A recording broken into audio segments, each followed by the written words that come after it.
So I'll tell you the story of Goha.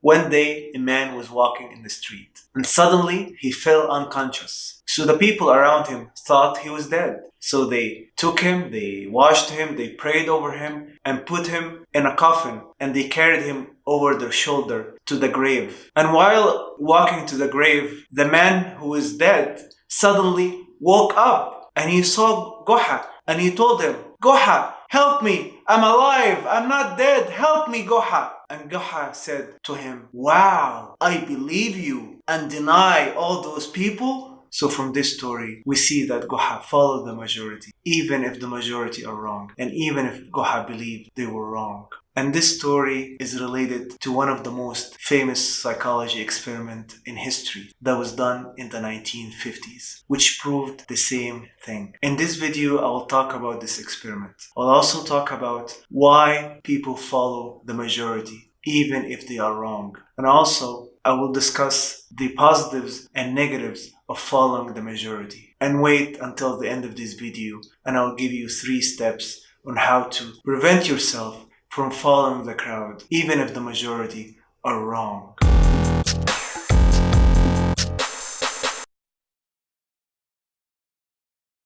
So from the story with Goha, we see that people go with the majority, even if they know they are wrong. And this is applicable to all ages, all times, all countries, all civilizations. There is a famous psychology experiment that happened in the 1950s by a man named Solomon Asch, a famous psychologist, and this experiment is considered one of the most famous psychology experiments in history. So the Solomon Asch brought 7 people and put them in a room, and he told them the answer beforehand, and they are considered actors. And he brought one person who doesn't know the correct answer. So the experiment is based on a specific question. He gave them a line, and he asked the people which line is equivalent to line A, B, or C. So it's obvious what is the right answer. Anybody can guess the right answer. But in the experiment, the 7 people were instructed to say the wrong answer. So when this happened, the result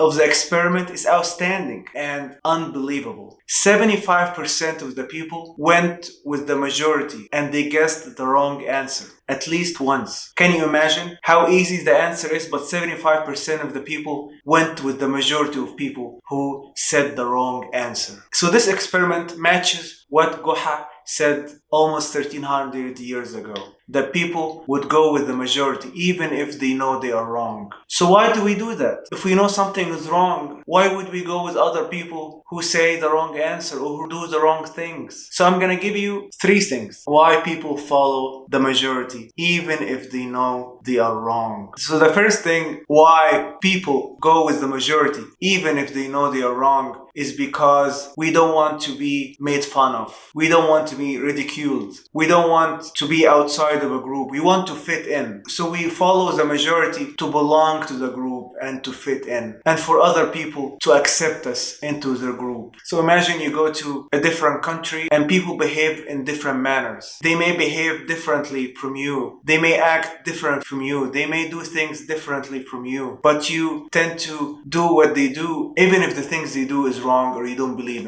in order to fit in. Another reason why we follow the crowd, because we are unsure of a certain situation. For example, people go to the mosque for the first time and they don't know how to behave. So they look at other people, how to behave. For example, other people take off their shoes, so you also take off your shoes because they believe that the other people know more than you do. There are positives and negatives of following the crowd, even if they do things that you think is wrong. For first, I'm going to talk about the positives. I'll give you 2 examples of the positives. The first example, you're driving on a highway and everyone is slowing down. So while you're driving, you also slow down because the other people are slowing down. Another positive example is you go to a city where it's not acceptable to smoke in public. And if you want to start smoking, you're less likely to start smoking because if you smoke in public, you'll be ridiculed, you'll be made fun of. You'll be ashamed of smoking in public because it's not acceptable in that society. Now, there are negatives of following the majority, even if you do things or believe in things that you believe are wrong. One of the negative things is you follow other people even though it's against your values, even though it's against what you believe in. And you just do things for the purpose of fitting in and to belong in the other group or to make people like you. And this lowers your self-esteem because as you do things that's against your values just to please others, lowers your self-esteem. For example, if people in a certain city throwing trash in the street, you also throw trash in the street. And you say to yourself and others, everyone is doing it, why not I just do it? And doing things against your values lowers your self-esteem. One of the most famous psychologists in self-esteem, his name is Nathaniel Branden. He wrote a very famous book called The 6 Pillars of Self-Esteem. And one of the pillars he mentions is self-integrity. You have to have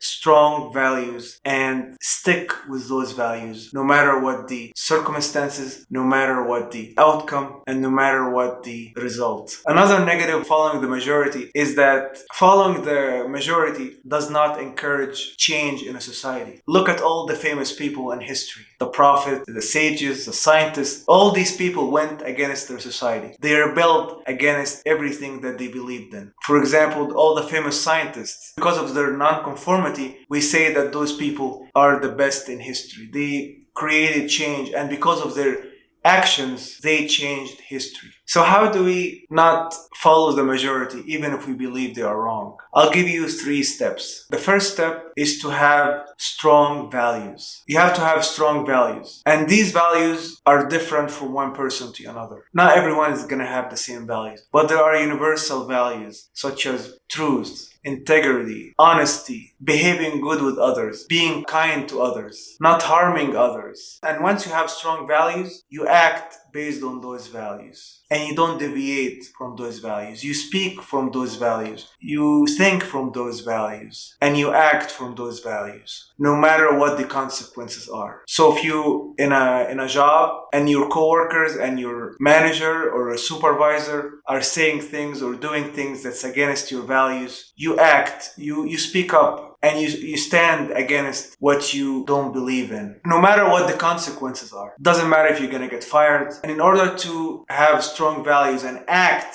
based on those values, you need a third element, which is the most important element, which is courage. Courage is very important. Courage is not easy, and it requires practice. You have to practice day and night and in every circumstances that you face. So if somebody is biting others in a group, you speak up or at least leave the group. Don't do things against your values. Don't do things just to fit in and be liked by others. So there is a relationship from what Goha said almost 1300 years ago and what a famous experiment did in the 1950s, which is considered one of the most famous psychology experiment in history. And they proved that people will go with the majority and they will agree with the majority, even if they believe they are wrong. And even if the answer or the behavior is obvious. So as I mentioned, there are positives and negatives of following the majority, even if you believe they are wrong. And there are 3 things we can do to prevent ourselves from following the majority, even if we believe they are wrong. The first is to have strong values. The second is to act based on those values, no matter what the outcome or no matter what the consequences. And the third element, which is the most important element, is to have courage. The courage to act in every situation and to behave in every situation based on your values. So I hope you liked the story and the wisdom behind the story, and I'll see you next time.